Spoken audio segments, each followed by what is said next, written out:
The military is almost non-existent, if you look. We could hit the military itself very hard, but maybe we will, maybe we won't. Today's moment comes at a tense and emotional time, a moment where war, politics, and public accountability all collide in front of the cameras. President Donald Trump had just attended a solemn ceremony honoring fallen service members, a setting meant for reflection, respect, and grief.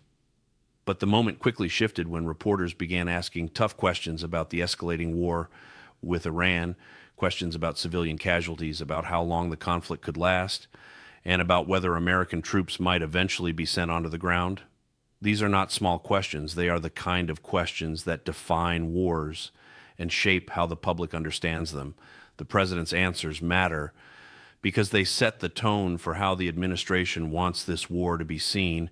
Is it a short operation? Is it a decisive victory already underway? Or is it the beginning of something much larger? In moments like this, every word is strategic. Leaders try to project strength, certainty, and control, while reporters try to push for clarity, accountability, and details that may not fit the official narrative. What we are about to watch is one of those unscripted exchanges where those two forces collide. Listen closely to the language, listen to the tone, because moments like this often reveal far more than a prepared speech ever could. States bomb a girls' elementary school in southern Iran on the first day of the war and kill 175 people? In my opinion, based on what I've seen, that was done by Iran. Is that true, Mr. Hegson? It was Iran who did that? We're certainly investigating. Still investigating? But the only side that targets civilians is Iran. We think it was done. We think it was done by Iran.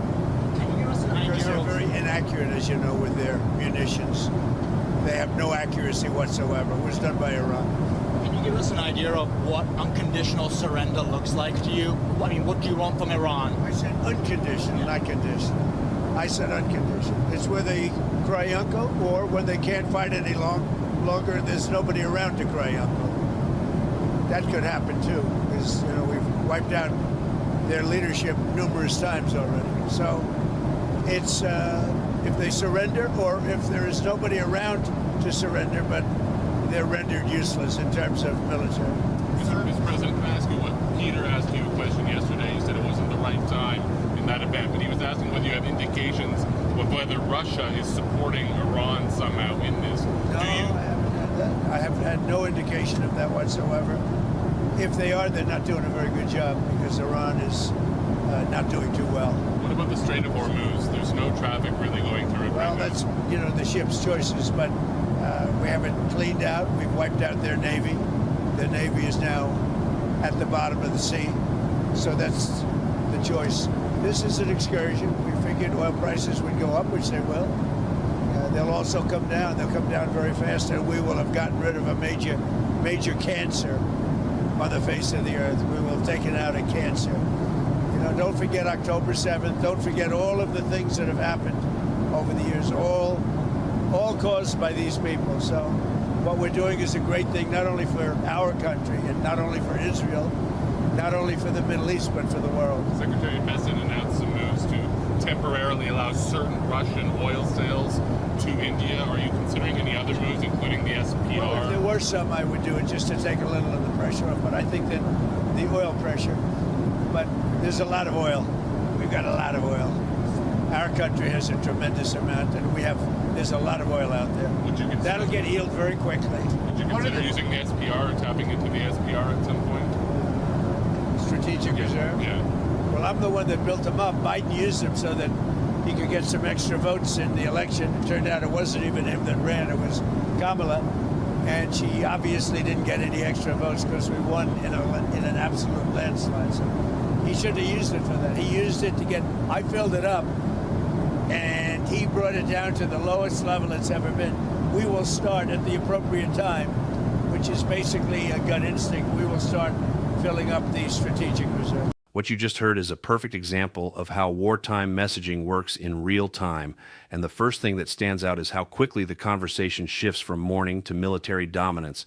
The president begins by acknowledging the sadness of honoring fallen soldiers, but almost immediately pivots to emphasizing that the war itself is going extremely well. Phrases like, "We are winning the war," We have decimated their military. We wiped out their Navy and Air Force. Those are powerful statements designed to create a very clear narrative for the audience watching. This is a classic wartime communication strategy. Leaders highlight success, momentum, and overwhelming strength, because public support during a conflict often depends on the belief that the mission is working. Another detail that stands out is the word the president keeps using to describe the conflict. He repeatedly calls the war a short excursion. That word choice is not accidental. Calling a war an excursion makes it sound temporary, controlled, and limited. It signals to the public that this is not intended to become another long and draining Middle East conflict, a fear that still lingers after decades of wars in the region. But at the same time, notice the tension in the messaging.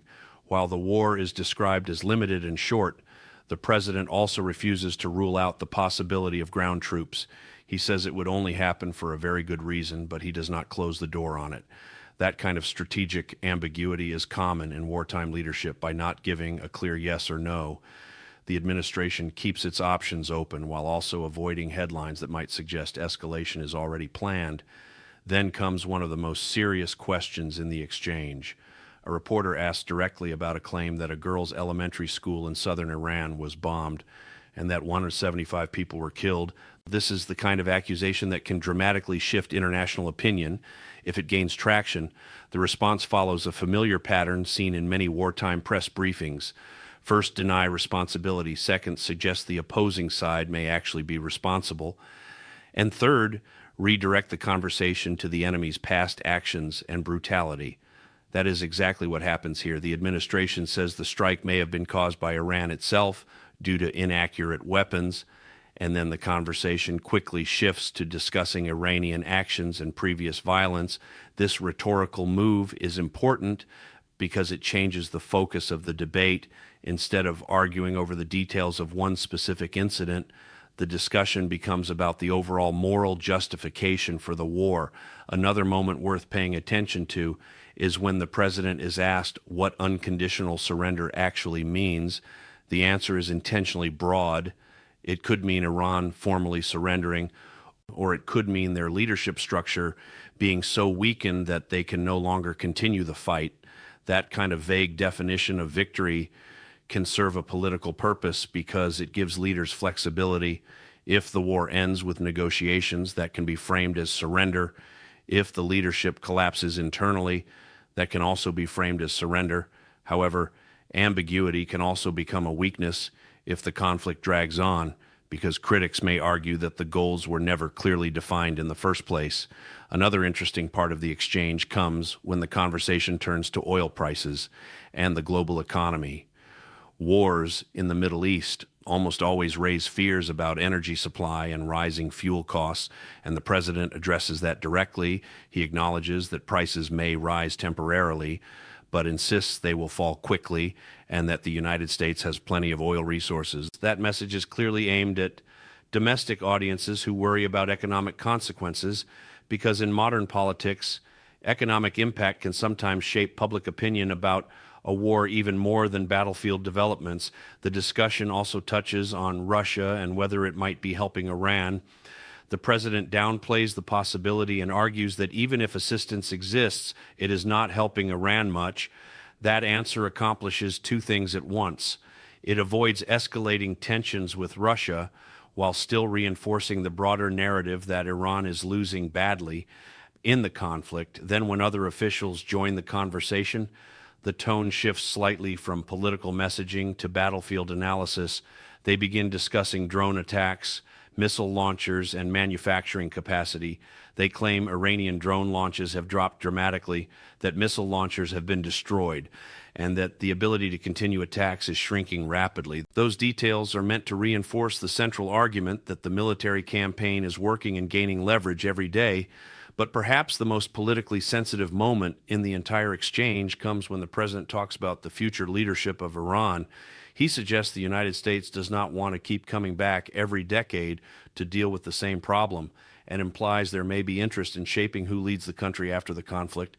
That idea moves the conversation beyond military objectives and into the territory of political transformation. And historically, that kind of discussion has always been controversial because attempts to influence leadership in other countries can create long-term instability and backlash. Throughout the entire exchange, there is also a clear emotional balance being attempted. The president repeatedly acknowledges the grief of military families, calling the ceremony beautiful but tragic, while at the same time projecting strength and confidence in the military campaign. That balance is a common feature of wartime leadership messaging. Show empathy for sacrifice, but maintain the image of decisive command from a media perspective. The reporters in this exchange play a critical role as well. Their questions reflect the concerns many people are asking at home. How long will the war last? Are civilians being harmed? Could American troops end up fighting on the ground? And what exactly does victory look like? Each of those questions pushes the administration to clarify its position, even when the answers remain somewhat vague. In the end, exchanges like this are not just about information, they are about narrative.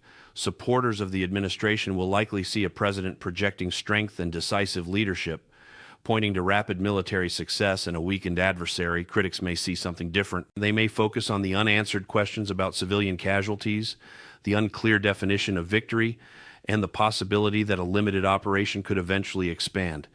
That is the reality of modern wartime politics. The battle is not only fought on the battlefield, it is also fought in the arena of public perception. So now the question turns to you after hearing the full exchange and looking at how the messaging was presented. Do you think the administration is successfully controlling the narrative of this conflict, or do you think there are still too many unanswered questions about where this war could be heading? Let me know your thoughts in the comments below. And if you want more deep breakdowns of major political moments like this one, make sure you subscribe and stay tuned for the next analysis.